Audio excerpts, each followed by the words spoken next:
ने हमारा बहुत सा काम हल्का कर दिया इस दास का।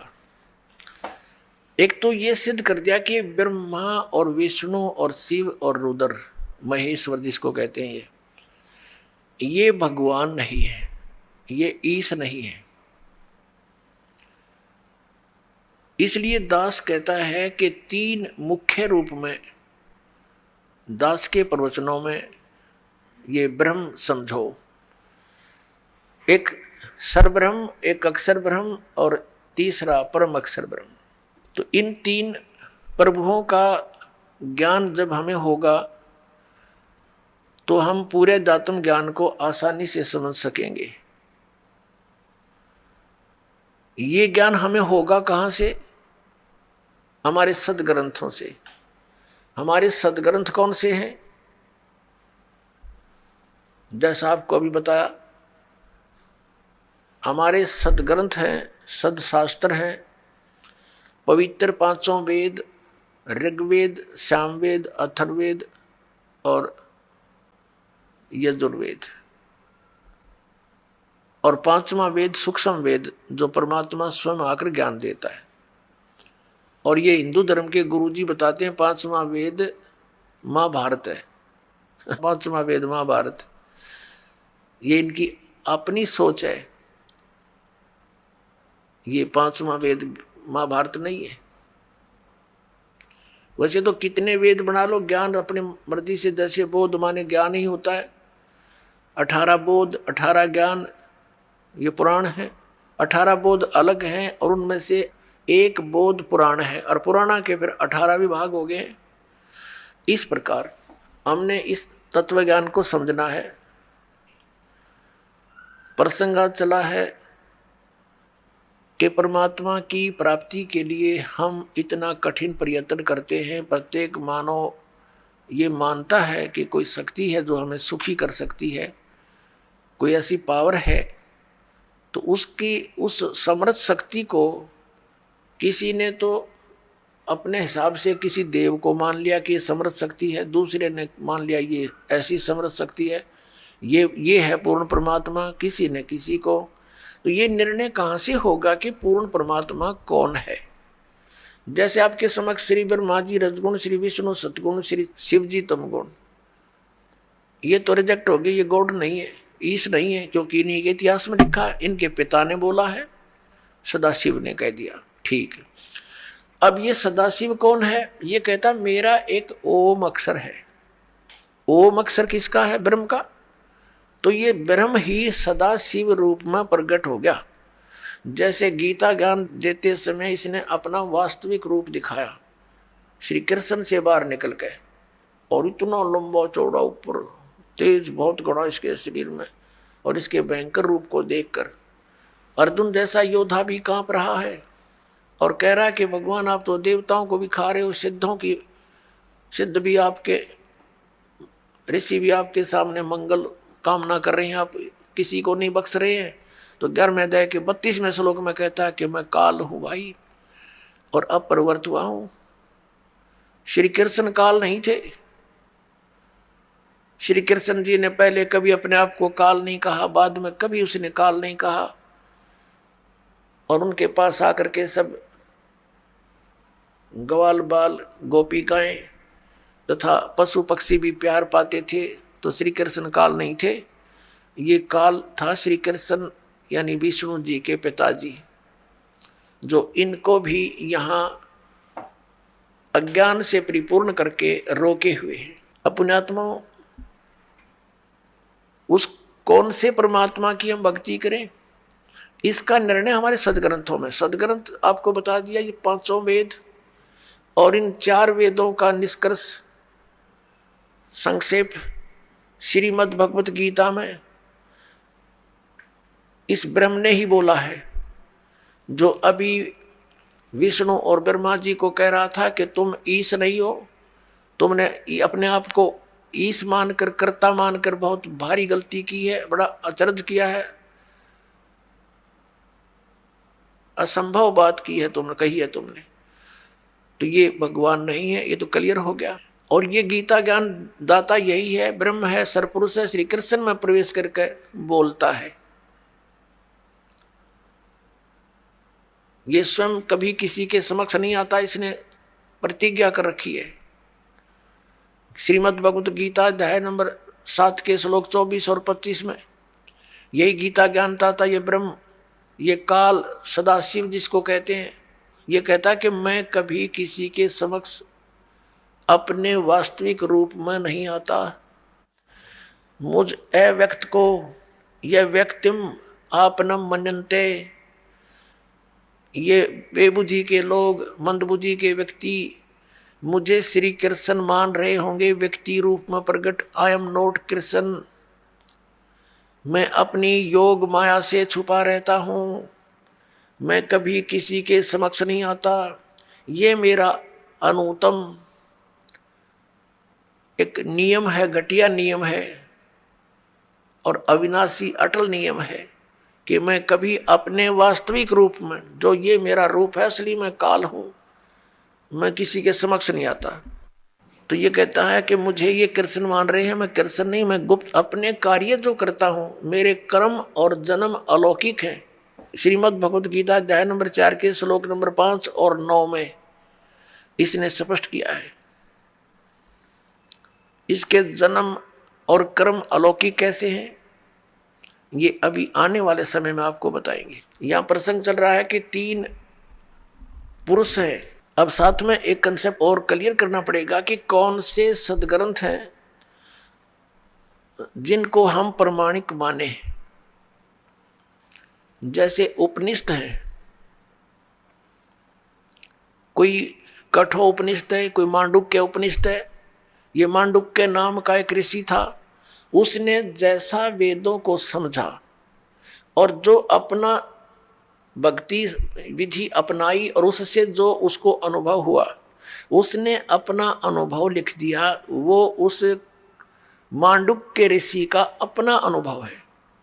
उस उपनिषद में जितना भी ज्ञान वेद और गीता से मिलता है तो वो वेद और गीता का है, बाकी का उस मांडुक्य के अपने घर का है, वो हमें मान्य नहीं है, जो वेद विरुद्ध है।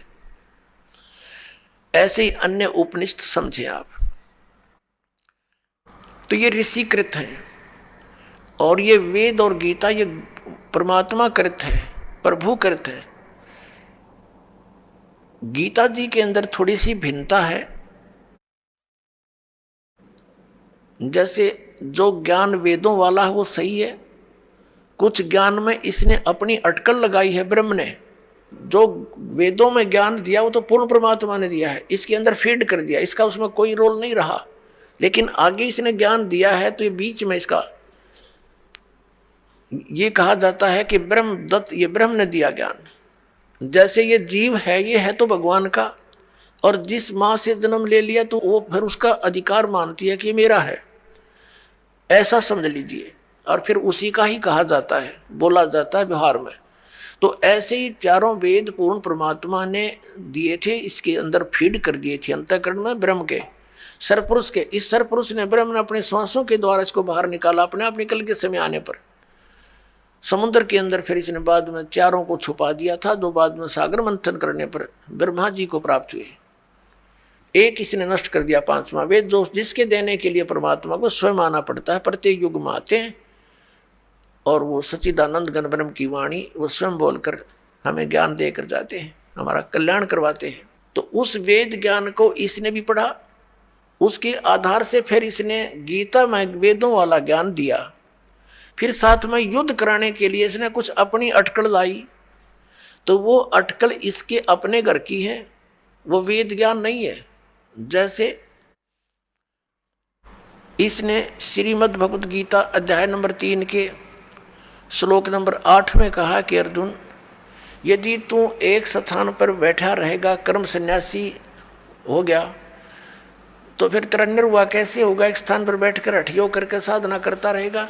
तो मूर्ख लोग होते हैं जो ऊपर से तो हठ योग करके समाधिस्थ नजर आते हैं, लेकिन वो अंदर में चिंतन कुछ और ही करते रहते। ऐसा करना व्यर्थ है।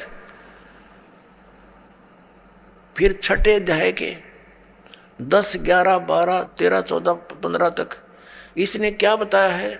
फिर अपनी विधि बताई है, और वो वेद ज्ञान है जो तीसरे अध्याय के 7, 8 मंत्र में दिया है। वो तो वेद ज्ञान कि यदि तू एक स्थान पर बैठकर हठ योग करता रहेगा तो तेरा फिर निर्वाह कैसे होगा? इस कर्म सन्यासी नहीं होना, कर्म योगी बन। फिर 8वें अध्याय के 7वें श्लोक में कहा कि युद्ध भी कर, मेरा स्मरण भी कर, ये वेद ज्ञान है। फिर इसने 6ठे अध्याय के 10 से लेकर 15 तक जो ज्ञान दिया है उसमें इसके अपने घर का है मूर्ख बनाने के लिए। क्या बताता है? एक स्थान पर, अलग स्थान पर बैठ जा, नीचे कुसा हो, डाब हो, ऊपर मृगशाला हो, उसके ऊपर एक सुंदर कपड़ा हो स्वच्छ, फिर वो ना ऊंचा हो ना नीचा हो, ऐसा आसन हो, उस पर बैठकर अपने नाक के अग्रभाग पर ध्यान लगा और मन और इंद्रियों को रोक। ये इसके घर का ज्ञान है। वहां तो कह रहा है वो वेद ज्ञान है कि तू एक स्थान पर बैठा रहेगा, तू हठ योग करता रहेगा, तेरा निर्वाह कैसे चलेगा? और यहां ये अटकलबाजी अपनी बता रहा है। अब जैसे वो वेद ज्ञान कैसे है और ये वेद ज्ञान क्यों नहीं है, ये भी जानना अनिवार्य है। यजुर्वेद अध्याय नंबर 40 के मंत्र नंबर 15 में स्पष्ट किया है कि वायु अनिलम अमृतम अथिदम बसमांतम शरीरम ओम कर्तु समर किलबे समर और कर्तुम समर। ओम नाम का सिमरण काम करते करते कर, विशेष कसक के साथ कर और मनुष्य जीवन का परम कर्तव्य जानकर ओम का सिमरण कर। ऐसे ही सूक्ष्म वेद में कहा है परमेश्वर ने, नाम उठत नाम बैठत नाम सोवत जागवे, नाम खाते नाम पीते नाम सेती लागवे।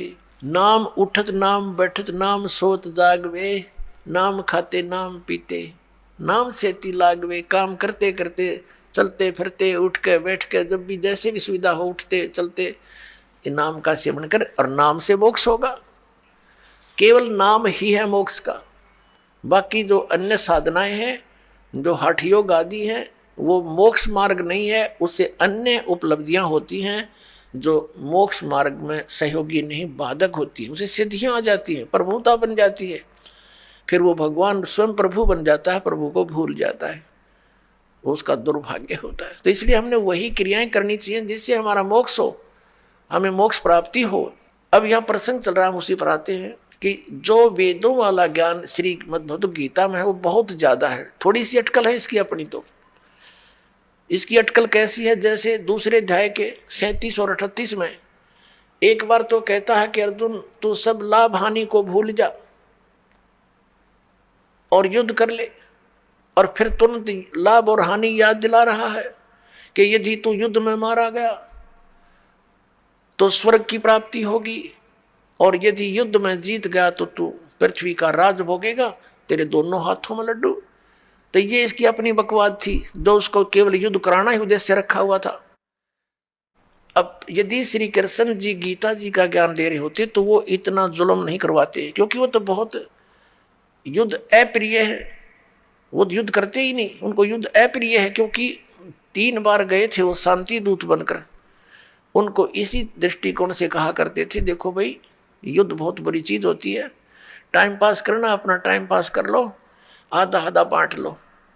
नहीं माने, फिर आखिर में क्या हुआ कि भगवान ने ये कह दिया भी ठीक है तुम नहीं मान रहे हो। श्री कृष्ण जी ने कहा कि एक तरफ मेरी सेना होगी, एक तरफ मैं होऊंगा, और मैं हथियार भी नहीं उठाऊंगा। क्या वो महापुरुष और फिर ये कह सकता है, जब अर्जुन मना करे कि मैं नहीं युद्ध करना चाहता भगवान, और मैं तो ये चाहता हूं कि मुझे निहत्थे को एक तीर मार के मार दे मुझे और दुर्योधन, और मेरी मृत्यु से ये अनर्थ टल जाए, भाई यहाँ तक इच्छुक हूँ, और हम तो भीख मांग कर गुजारा कर लेंगे, ऐसा जुल्म हम नहीं करेंगे। और उस समय ये कह रहा कि ना युद्ध कर, तू मर गया तो स्वर्ग में जाओगा, और मैं युद्ध जीत गया तो राज भोगेगा। अब उसमें गंध भरने लग रहा है ये सारा। जब ये नहीं माना तो उसको ज्ञान देने लगा, ज्ञान के भी प्रश्न उत्तर करता रहा। अर्जुन सोचा था इससे पीछा छूटा, किसी तरह यो मन बख्श दे। अंत में जब नहीं मानता दिखा अर्जुन, तो उसने विराट रूप दिखा दिया, भयंकर। अब कलेजा फट गया उसका, अर्जुन का। और लास्ट में फिर ने सारा कुछ ज्ञान देकर अपना, और कुछ वेदों का ज्ञान तो है इसमें अधिक। फिर लास्ट में 18वें अध्याय के 67-68 में पूछा है कि क्या तुझे ज्ञान हो गया, अब बोल क्या करेगा। अर्जुन बोला मैंने बहुत ज्ञान हो गया, मैं तो युद्ध करूंगा। अब उसने सारा दृष्टिकोण पढ़ लिया उसका कि ये युद्ध कराना चाहता है, और यदि मैंने मना कर दिया और इसने एक बार वो दृश्य फिर दिखा दिया, मेरा हार्ट अटैक हो जाएगा, तो ये तो काम मेरा तो बनेगा। इसलिए अर्जुन ने कह दिया ठीक है भगवान, जो आपकी आज्ञा होगी वही करूंगा, और नाश करा दिया। अब हम आते हैं उसी निष्कर्ष पर, अपने आज के विषय पर। आज का विषय है कि हम परमात्मा की खोज में लगे हैं, और जाके ऊपर एती बीती और कैसा है वो देश, अनल हक कहता चला मंसूर फांसी परवेश, और जाके ऊपर ऐसी बीती कैसा होगा वो देश। हमें बताना चाहते हैं कि जिस देश को, जिस स्थान को पाने के लिए एक महापुरुष के ऊपर इतना बीता, ऐसा संघर्ष किया उसने, तो कैसा होगा वो देश। किसके विषय में? श्रीमद् भगवद गीता अध्याय नंबर 15 के श्लोक नंबर 4 में कहा कि अर्जुन, जब तत्वदर्शी संत तुझे मिल जा, उस तत्व ज्ञान रूपी शस्त्र से इस अज्ञान रूपी अंधकार का नाश करके उसके पश्चात परमेश्वर के उस परम पद की खोज करनी चाहिए, जहां जाने के बाद साधक फिर लौटकर कभी संसार में नहीं आते। और जिस परमेश्वर ने सर्व ब्रह्मांडों की रचना की है, संसार रूपी वृक्ष की प्रवृत्ति जिससे विस्तार को प्राप्त हुई है, भावार्थ है कि जिसने सारे ब्रह्मांडों की, सब प्राणियों की, सबकी उत्पत्ति की है, और मैं उसी की शरण हूँ, केवल उसी की भक्ति करनी चाहिए। गीता ज्ञानदाता स्पष्ट कर रहा, अपनी भक्ति तो उसने बता दी अलग से 8वें अध्याय के 13वें श्लोक में कि मेरा तेक ओम अक्षर है, नथिंग एल्स। इसकी भक्ति करने से ब्रह्मलोक प्राप्ति होगी, वो परम गति है। वहां जाने के बाद भी फिर वापस आना होगा, ब्रह्मलोक में गए हुए प्राणी भी वापस आते हैं। और गीता ज्ञानदाता 2 अध्याय के 12वें श्लोक में और 4 अध्याय के 5वें श्लोक में और 9वें श्लोक में, 10वें अध्याय के 2 श्लोक में गीता जी में कहता है कि अर्जुन, तेरे और मेरे बहुत जन्म हो चुके हैं, तू नहीं जानता, मैं जानता हूं। मेरे कर्म और जन्म अलौकिक है। इससे सिद्ध होगा कि इस गीता ज्ञानदाता कहता 8वें अध्याय के 13वें श्लोक में, ओम इति एकाक्षरम ब्रह्म व्यवहारण माम अनुसमरण ये परियाति तो संदेहम स याति परमाम गतिम। मुझ ब्रह्म का केवल एक ओम अक्षर है, नथिंग एल्स। जैसा आप जी ने शिव महापुराण में अपनी आंखों देखा था कि मेरे मुख से ये ओंकार एक प्रणव मंत्र उच्चारण हुआ था, और ये एक अक्षर हो गया इन ए उ में बिंदु नाद से मिलकर इन 5 अवयों से एकीभूत होकर के ये एक अक्षर हो गया, ओम अक्षर हो गया। तो गीता अध्याय नंबर 8 के श्लोक नंबर 13 में, गीता अध्याय नंबर 8 के श्लोक नंबर 13 में ये वही कह रहा कि ओम इति एकाक्षरम ब्रह्म व्यवहारण माम अनुसमरण यह प्रयाति तदम सयाति प्रमाम गति। मुझ ब्रह्म का यह एक ओम अक्षर है, नथिंग एल्स। अंतिम समय तक इसकी साधना भक्ति करता हुआ, श्रवण करता हुआ जो शरीर त्याग कर जाता है, वह परम गति को प्राप्त होता। कौन सी परम गति? ओम से मिलने वाली स्थिति गति। वो क्या है? वो ब्रह्मलोक प्राप्ति है। 8वें अध्याय के 16वें श्लोक में कहा कि ब्रह्मलोक पर्यंत भी सभी पुनरावृत्ति के अंदर वहां गए प्राणी भी पुनर्जन्म में हो आते हैं, क्योंकि ये खुद कहता मेरा भी जन्म होता है, तेरा भी होता है। तो इससे जन्म मृत्यु और ये दीर्घ रोग परम शांति, ये दीर्घ रोग नहीं नष्ट हो सकता और परम शांति नहीं हो सकती। इससे ये भी सिद्ध हो गया कि गीता ज्ञानदाता वही है जो शिव महापुराण के अंदर ब्रह्मा और विष्णु को ये कह रहा था, और शिव को और महेश्वर को उनसे भिन्न है। वो कह रहा था कि तुम ईश नहीं हो, तुमने सब मुझसे ही कुछ विभाग प्राप्त किए हैं और तुम प्रभु बन बैठे। और फिर ये भी कहा कि मेरा एक ओम अक्षर है, 5 अवयव से बना हुआ, ये एकीभूत होकर के ये एक अक्षर ओम है, वर्ण है, ओम अक्षर है। तो इससे सिद्ध हो गया कि वही सदाशिव, वही काल ये गीता ज्ञान दे रहा है, जो श्री ब्रह्मा जी, श्री विष्णु जी, श्री शिव जी और इसी महेश और रुद्र को कह रहा पुत्र हो तुम मेरे, ये उनका पिता है, इनकी माता दुर्गा है। अब यहां प्रसंग फिर लाते हैं हम कि कैसा है वो देश। कहते हैं अनल हक कहता चला, मंसूर फांसी परवेश, जाके ऊपर ऐसी बीती, कैसा होगा वो देश। जिसके ऊपर ऐसा शीश भी दे दिया, टुकड़े टुकड़े हो गया, तो कैसा होगा वो देश।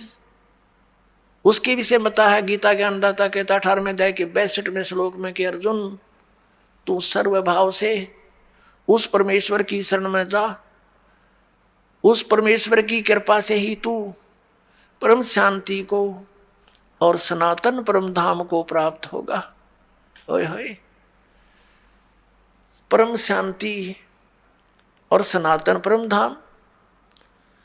सनातन परम धाम जो सदा रहने वाला, शाश्वतम शथानम, मूल पाठ में लिखा है शाश्वतम शथानम।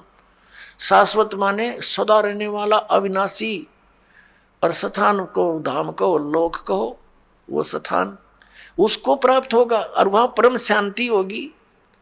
इससे सिद्ध गीता ज्ञान दाता से कोई अन्य है वो प्रभु, वो परमेश्वर, जिसकी शरण में जाकर साधना करने से, जिसकी साधना करने से वो परम शांति हो सकती है और वो स्थान प्राप्त हो सकता है जहां जाने के बाद साधक फिर लौटकर कभी संसार में नहीं आते।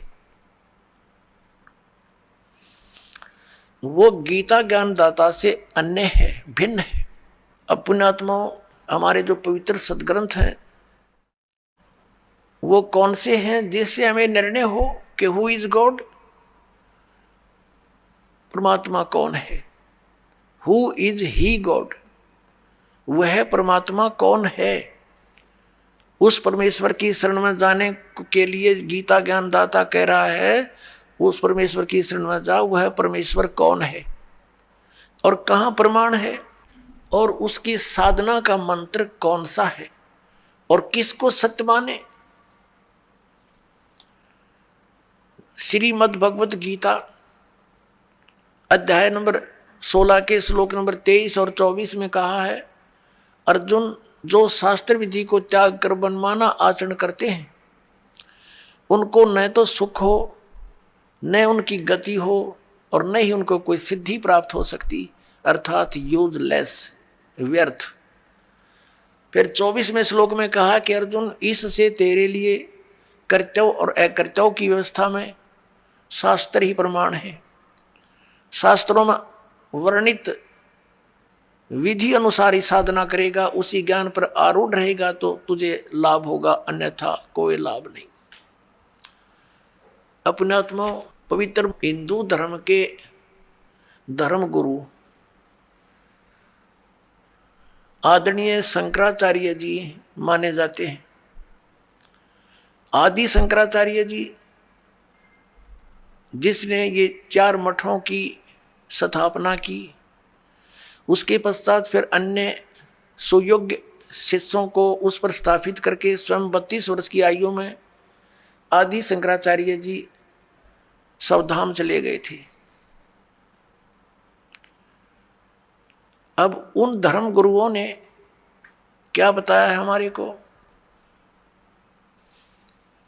उन्होंने हमें बताया है कि श्री ब्रह्मा जी, श्री विष्णु जी, श्री शिव जी ये अजरो अमर हैं, ये सर्वशक्तिमान हैं। श्री विष्णु जी ही श्री कृष्ण और श्री राम रूप में अवतरित हुए, जन्म हुआ उनका यहाँ पर, उन्होंने जो लीलाएं की उनके वो गुणगान किया करते हैं।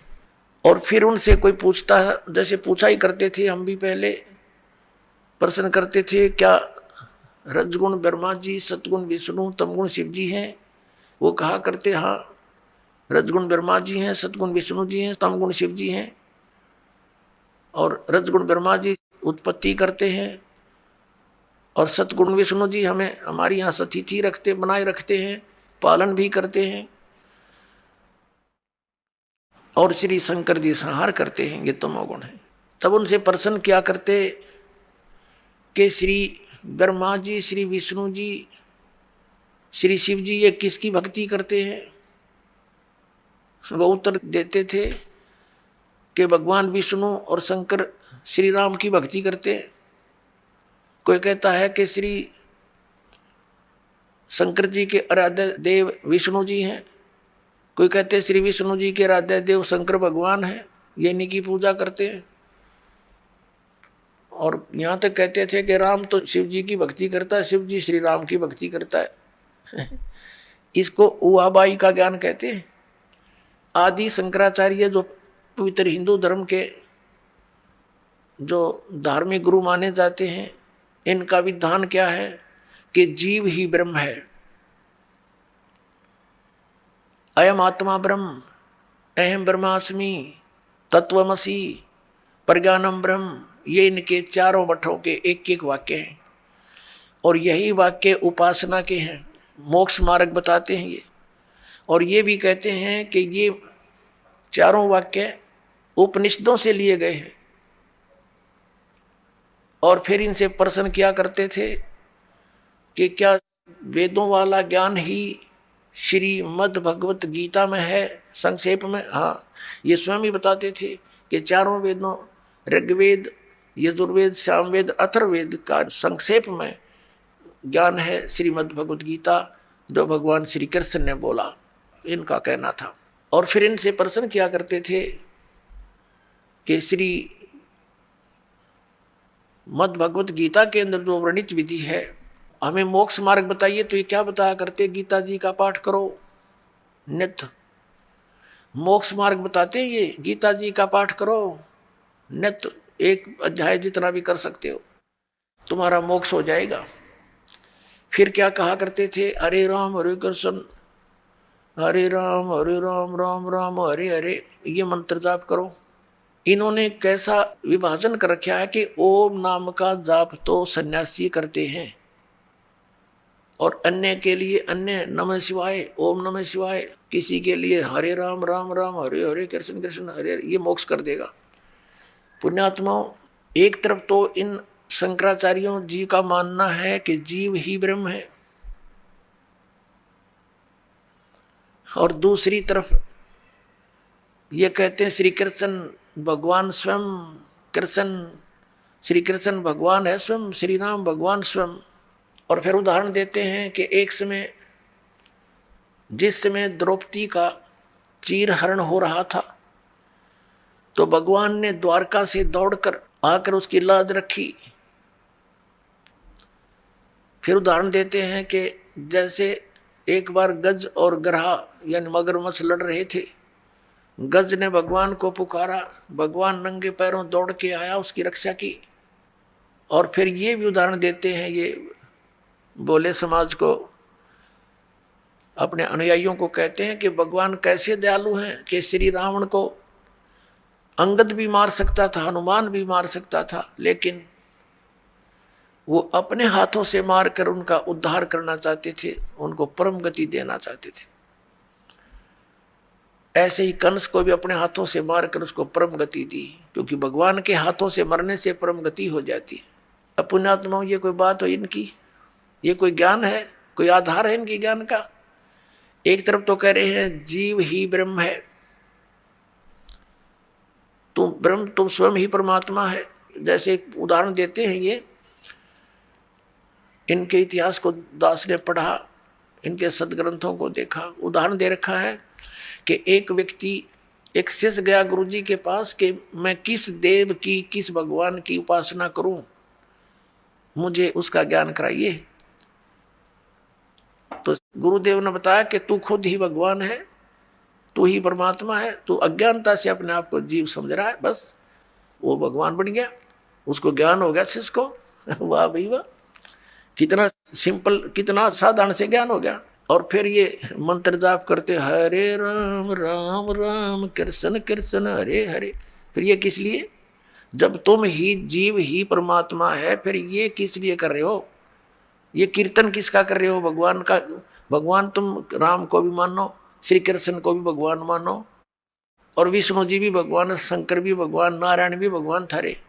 और फिर नो के जीव ब्रह्म, और ब्रह्म को कहते हो तो सर्वव्यापक है, निराकार है, यानी आत्मा को कहते हैं कि ये आत्मा ही सर्वव्यापक है और परमात्मा कोई नहीं, जीव ही ब्रह्म है। फिर नो कहें कि उसका गज की रक्षा के लिए, हाथी की रक्षा के लिए भगवान दौड़े दौड़े आए। देख सिर पैर नहीं इनके ज्ञान का। ये तो ऐसी कथा है इनकी जैसे एक दादी माँ अपने पोत्र पोत्रियों को शाम के समय सुलाते समय कथा सुनाया करती। एक बुढ़िया कथा सुना रही थी, बच्चे सो नहीं रहे थे रात्रि के समय। कह रही थी बेटा, एक मकान पर एक भूतनी बैठी थी, प्रेतनी, लंबे लंबे दांत थे, मोटी मोटी आंखें थी और पीछे से पैर मुड़े हुए थे, उसके घुटनों से पीछे ऐसे बैठी थी, उसके पैर काम नहीं करते, मुड़े हुए थे।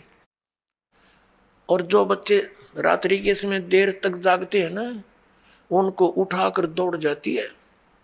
अब बच्चे कहने लगे दादी माँ, जिसके पैर मुड़े हुए हों वो दौड़ेगी कैसे? तो बुढ़िया कहती है सो जा सो जा, हाउ आ जाएगा।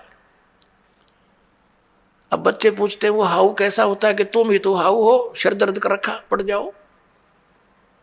इनका तो यू ज्ञान है इन शंकराचार्यों का, और कितने देश को भ्रमित करे बैठे। आज का जो विषय हम उसी पर आते हैं कि श्री ब्रह्मा रजगुण, श्री विष्णु सतगुण, श्री शंकर तमगुण, महेश्वर तमगुण, ये भगवान नहीं है। ये तो आपको सिद्ध ही कर दिया दास ने, इन्हीं के इतिहास में दिखा दिया श्री शिव पुराण में और विद्वेश्वर संहिता के अध्याय नंबर 7, 9 और 10 के अंदर।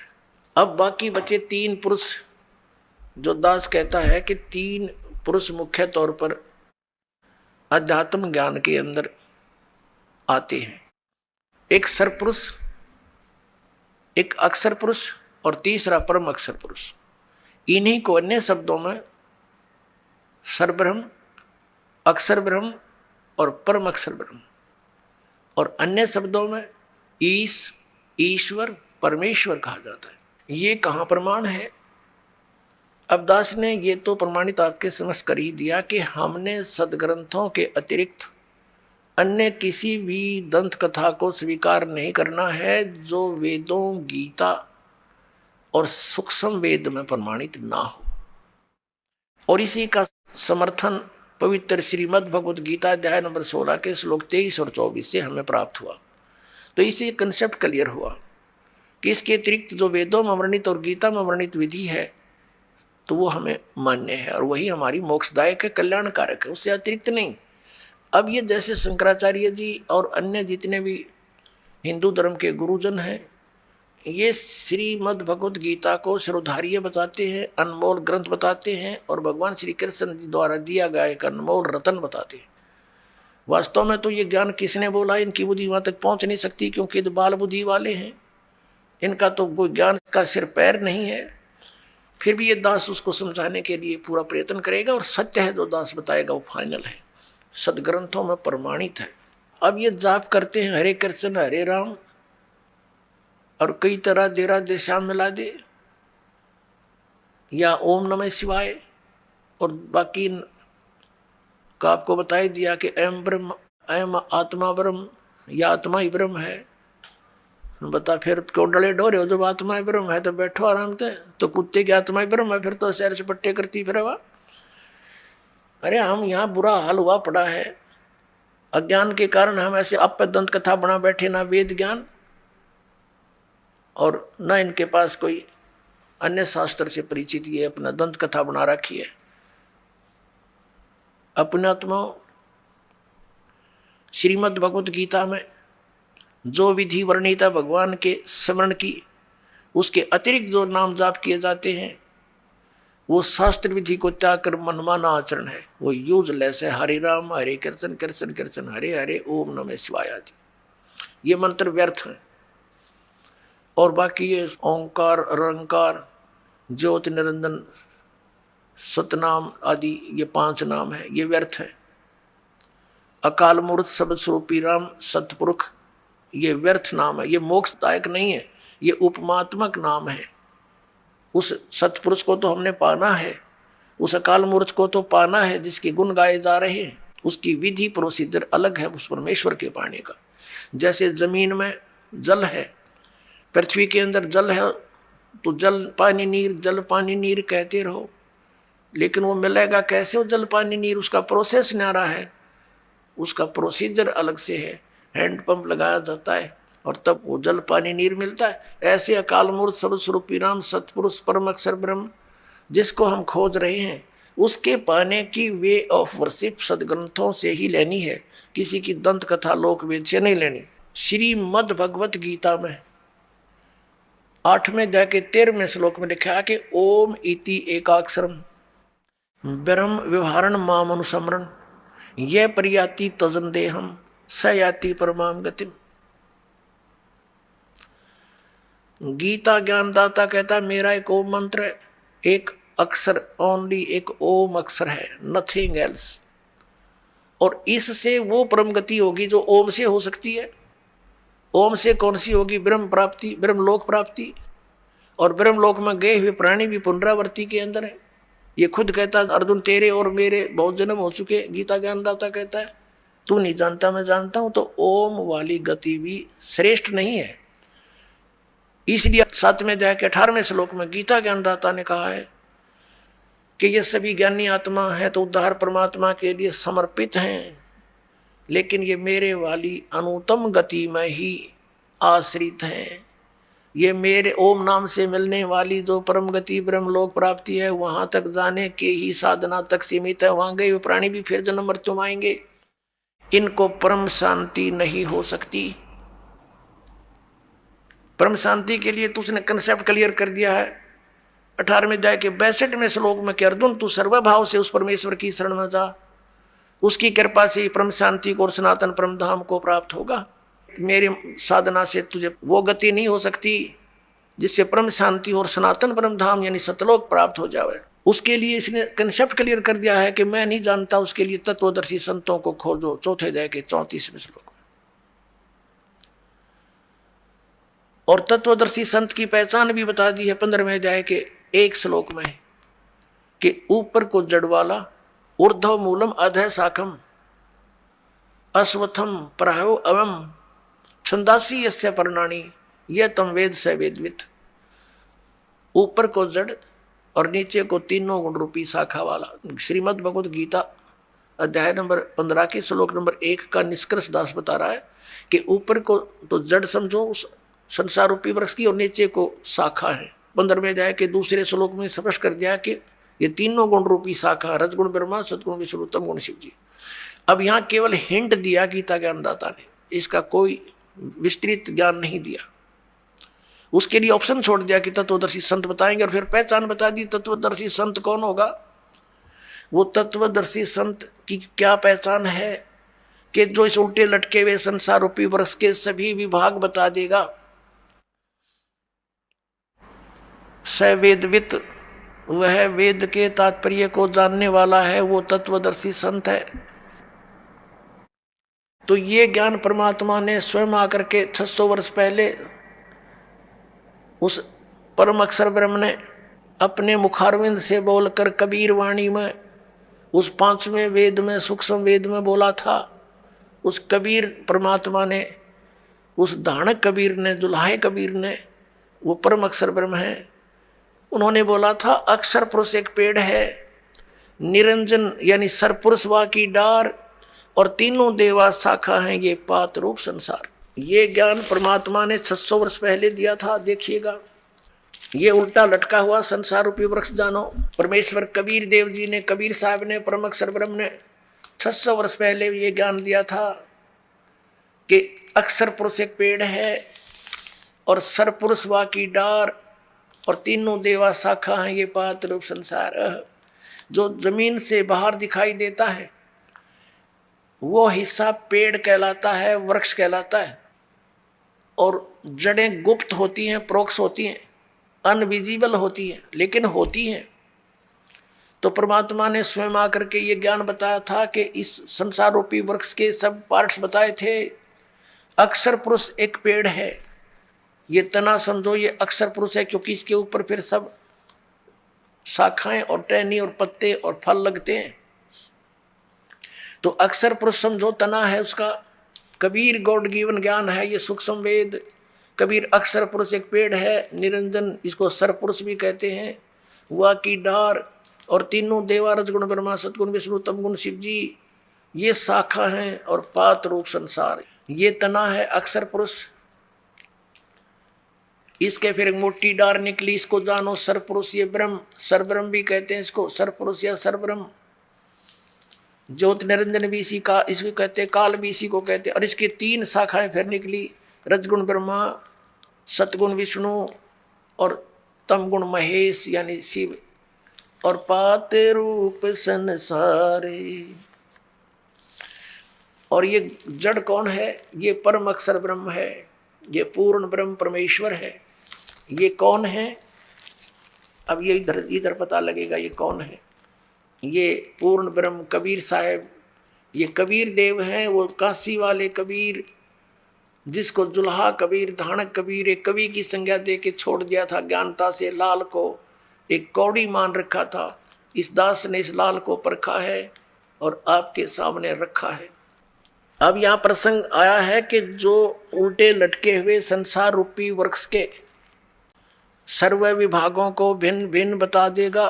स वेदविद, वो वेद के तात्पर्य को जानने वाला है, वो तत्वदर्शी संत है। अब तत्वदर्शी संत की भूमिका करने के लिए स्वयं परमेश्वर आते हैं, सचखंड से चलकर आते हैं, सतलोक से तीसरे मुक्ति धाम से उस धूलोक के तीसरे पृष्ठ पर परमात्मा स्वयं विराजमान है, एक देशीय है, साकार है, मनुष्य दृश्य है। और वहां से वो गति करके सह शरीर आते हैं और यहाँ अपनी अच्छी आत्माओं को मिलते हैं, उनको तत्व ज्ञान समझाते हैं, क्योंकि वो इन अज्ञानी ऋषि महर्षि नाचार्यों से अज्ञान ग्रहण किए हुए होते हैं। उनको फिर ये तत्व ज्ञान दिखाते हैं, अपनी सतिथि से परिचित कराते हैं, सचखंड सतलोक ले जाकर वापस छोड़ते हैं, अपना गवाह बनाते हैं। फिर वो संत उस परमेश्वर के द्वारा प्राप्त ज्ञान और आंखों देखे उस पूरे ब्रह्मांडों को, सतलोक को, फिर अपनी वाणी में ढोल के डंके पर आवाज लगाकर सुनाते हैं, कहते हैं कि कबीर इज गॉड, धानक रूप रहा करतार, अनंत कोट ब्रह्मांड का एक रति नहीं भारे, सतगुरु पुरुष कबीर हैं ये कुल के सिरजनहार। उन महापुरुषों ने जिनको परमात्मा का साक्षात्कार हुआ और सचखंड सतलोक वो स्थान देखा जहाँ भगवान रहता है, उन्होंने सब ने बताया कि परमात्मा साकार है, सह शरीर है, उसका नाम कबीर है, वो मनुष्य दृश्य है। और ये वही परमात्मा काशी के अंदर धानक रूप जुल्हा रूप में प्रकट हुए थे और तत्व ज्ञान देकर चले गए थे। अब गीता जी अध्याय नंबर 15 के श्लोक नंबर 1 में स्पष्ट हो गया कि तत्वदर्शी संत वो होगा जो इस संसार रूपी वृक्ष के सभी पार्ट्स को, सभी विभागों को भिन्न भिन्न बतावे। पुण्यात्मा परमात्मा खुद आए थे वो ज्ञान देने के लिए, और इन अज्ञानियों के कारण, इन ऋषि महर्षि आचार्य मंडलेश्वरों नकली गुरुओं के कारण इस अज्ञान को सुनकर हमने इस लाल को तो कौड़ी बनाकर डाल दिया कूड़े के टोकरे में, और कौड़ी हमने उठा के छाती का लगा रखे थे। ये जो पूजा के योग्य भगवान नहीं थे, जो भगवान ही नहीं थे, उनके हम पूज रहे थे।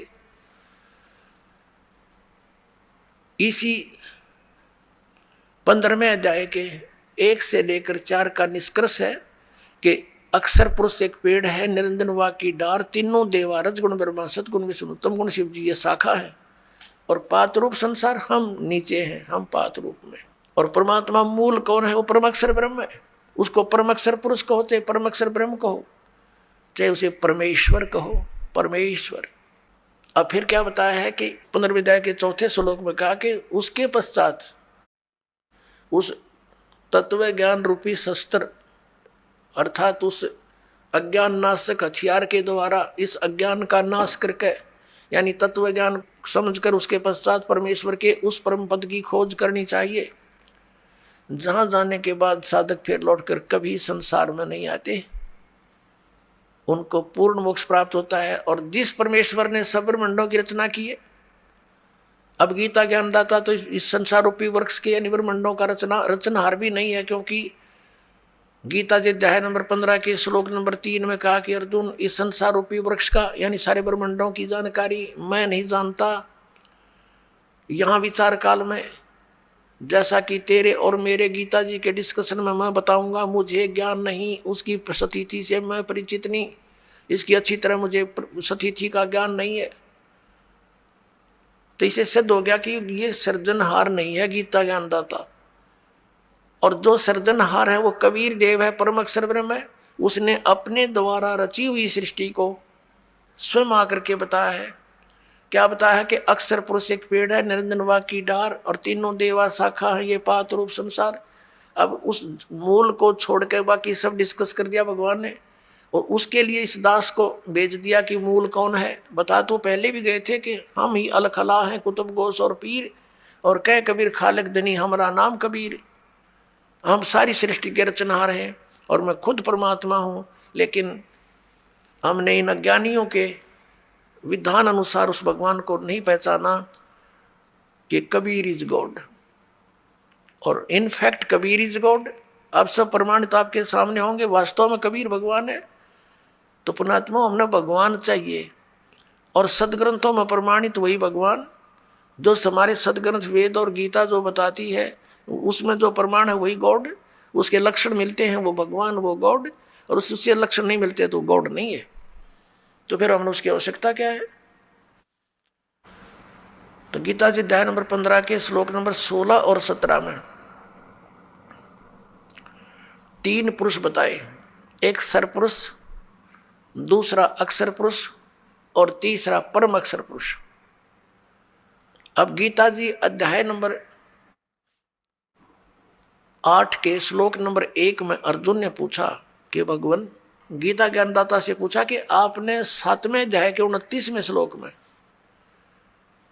जिस तत्ब्रह्म के विषय में कहा है कि उस जो व्यक्ति जरा और मरण से छूटने के लिए ही प्रयत्नशील हैं, जरा माने वृद्धावस्था, बुढ़ापे का संकट, और मरण माने मृत्यु, इन दोनों से जो छूटने के लिए प्रयत्न कर रहे हैं, अन्य कोई डिमांड संसार के नहीं कर रहे हैं, तो वो उस तत्ब्रह्म से परिचित हैं, और सारे दातव्य ज्ञान से और सभी कर्मों से वो परिचित हो चुके हैं।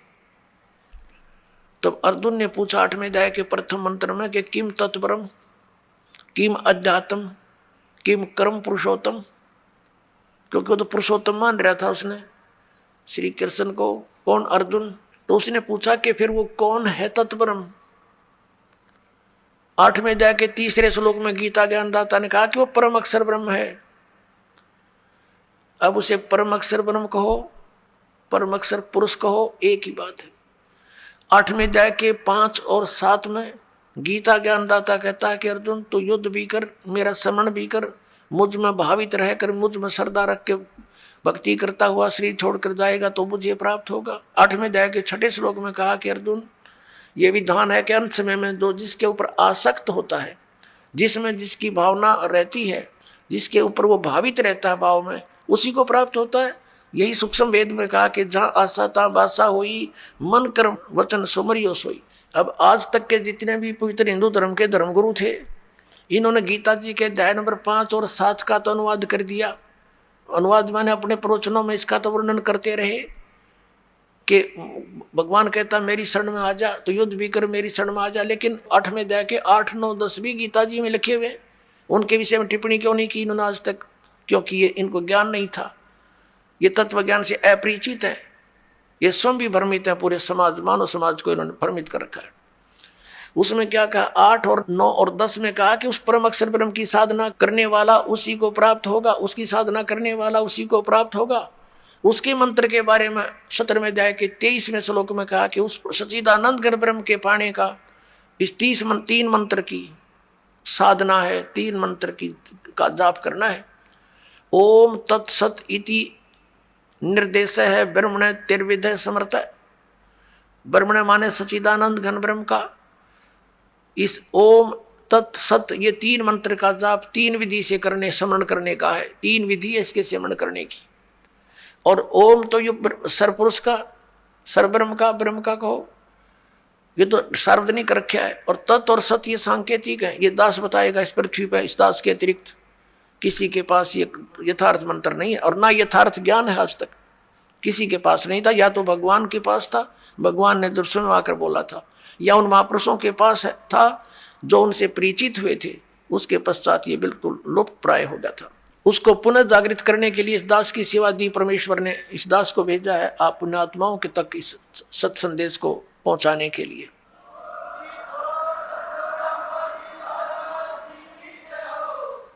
अब यहाँ 17वें अध्याय के 23वें श्लोक में 3 मंत्र का जाप है परम अक्षर ब्रह्म का। तो 8वें अध्याय के 8, 9, 10 श्लोक में कहा है कि उस तत्वदर्शी संत से वो कोड वर्डों में लिखे हुए यथार्थ मंत्र प्राप्त करके जो उस परमेश्वर परम देव पुरुष की यानी परमेश्वर की साधना करता है, परम अक्षर ब्रह्म की, तो अंत समय में भक्ति के बल से उस मंत्रों के जाप की साधना की शक्ति से उसको प्राप्त हो जाता है। उस परमात्मा को प्राप्त करके फिर दोबारा संसार में नहीं आते, उनका जन्म मृत्यु सदा के लिए समाप्त हो जाता है। गीता ज्ञानदाता अपनी साधना और अपनी स्थिति से तो स्वयं परिचित करा रहा, अपनी गति से भी, कि अर्जुन तेरे और मेरे बहुत से जन्म हो चुके, तू नहीं जानता मैं जानता हूँ। इसे से दे के गीता ज्ञानदाता की भक्ति साधना से परम गति नहीं हो सकती। इसलिए 7वें अध्याय के 18वें श्लोक में गीता ज्ञानदाता अपनी गति को यानी ओम नाम से होने वाली परम गति को अनुत्तम कह रहा है कि अश्रेष्ठ है, व्यर्थ है। अपनात्माओं 15वें अध्याय के 16 और 17 श्लोक में 3 प्रभु गति क्लियर है, 3 पुरुष, एक सरपुरुष एक अक्षर पुरुष। और सरपुरुष और अक्षर पुरुष के विषय में बताया कि ये भी दोनों नाशवान हैं और इनके अंतर्गत जितने प्राणी हैं वो भी नाशवान हैं। आत्मा किसी की मरती नहीं, वो तो विषय अलग है। कुत्ते की बिना मरती नहीं तो गधे की भी नहीं मरती, आत्मा अलग है।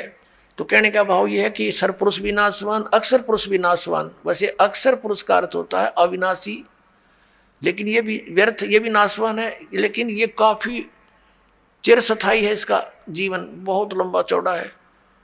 आने वाले समय में आपको यह कंसेप्ट भी क्लियर करेंगे कि कितना अविनाशी है। इसलिए 15वें अध्याय के 17वें श्लोक में उस परम अक्षर ब्रह्म के विषय में कहा है, परम अक्षर पुरुष के विषय में कहा है कि उत्तम पुरुष तु अन्य परमात्मा इति उदाहरत है। यह लोक तरम अविषय विवर्ती अवैश्वर है। उत्तम पुरुष यानी श्रेष्ठ परमात्मा प्रभु तो कोई अन्य है। ऊपर 15वें अध्याय के 16वें श्लोक में वर्णित सरपुरुष अक्षर पुरुष से कोई अन्य है और है, और वही परमात्मा का कहलाता है। परमात्मा माने भगवान, श्रेष्ठ आत्मा। अपने आत्मा जहां हम रह रहे हैं यहाँ ये परमात्मा के लक्षण है।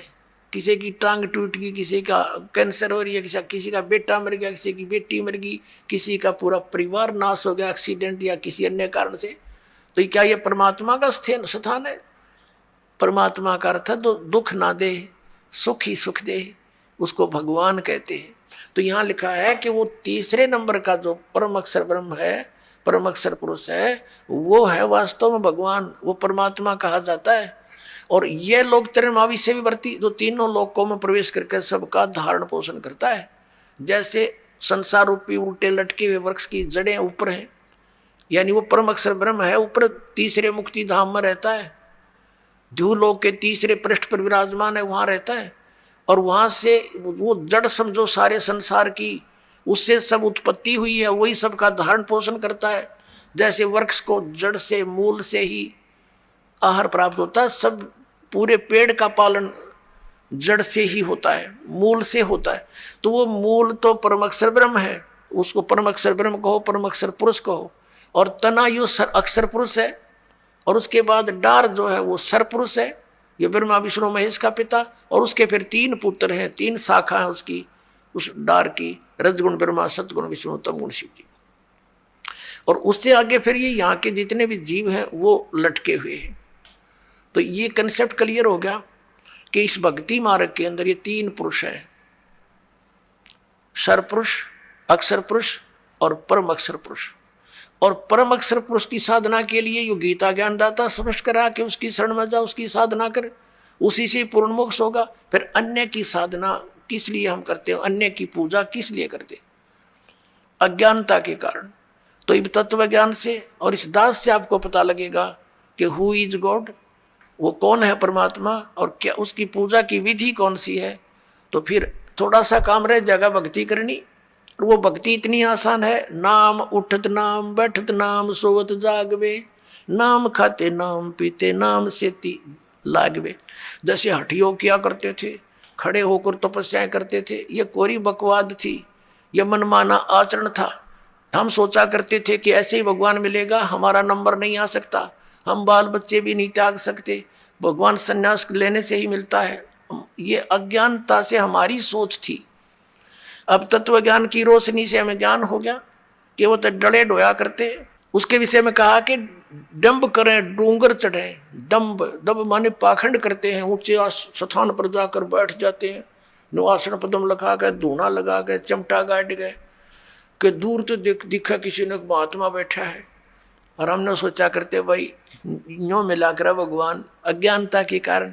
उसके विषय में सुख संवेद में कहा है कि दंभ करें डूंगर चढ़े, डूंगर माने ऊंचे स्थान पर, पहाड़ी पर बैठ जाते हैं, दंभ करें डूंगर चढ़े अंतरजीनी झूल, और जग जाने बंदगी कराइए वो है सूल बबूल है। जनता ने सोचे ये भक्ति कर रहा है तो बबूल के सूल बोल की करके कांटे वो रहा अपने अगत में, क्योंकि साधना शास्त्र विरुद्ध है।